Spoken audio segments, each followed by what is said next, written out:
Saudara, isu bergabungnya Presiden Joko Widodo ke Partai Golkar terus berhembus kencang. Keakraban Jokowi dengan Golkar pun diakui sang ketua umum. Peluang Jokowi menjadi ketua umum Partai Golkar akan bergantung pada waktu penyelenggaraan Musyawarah Nasional Partai Golkar.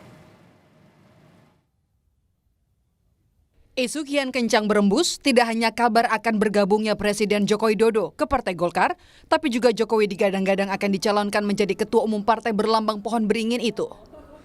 Sejumlah tokoh, bahkan pengurus di internal Partai Golkar kembali mengingatkan bahwa syarat-syarat untuk menjadi ketua umum Partai Golkar sangatlah ketat.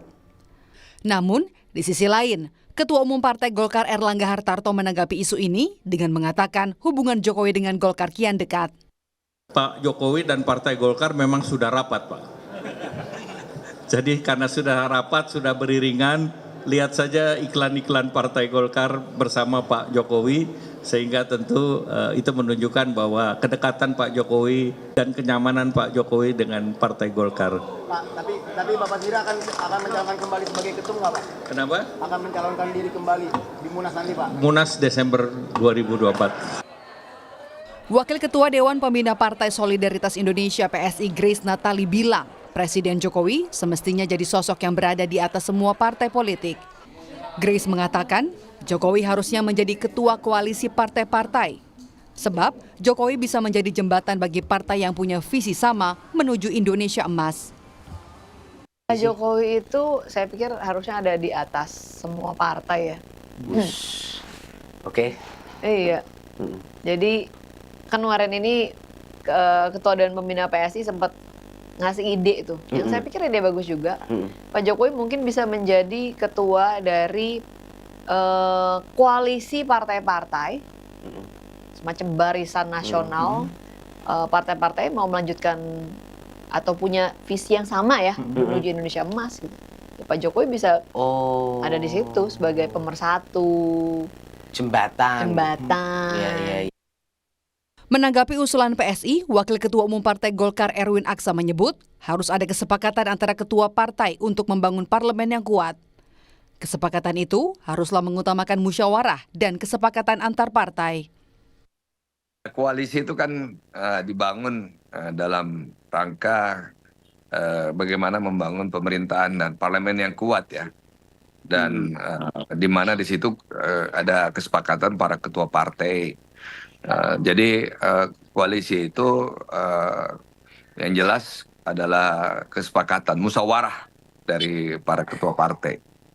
Jadi bukan saja di parlemen, tetapi juga di pemerintahan.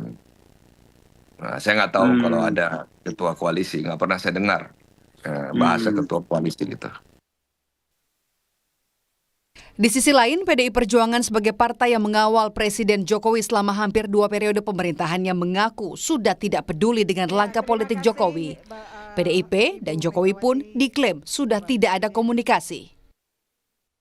Ya Jokowi suka-suka dia mau jadi kader mana, kader siapa yang dia penguasa tertinggi. Hubungan bagaimana orang cita-cita dia menghancurkan PDIP kok masih ada hubungan, dari mana?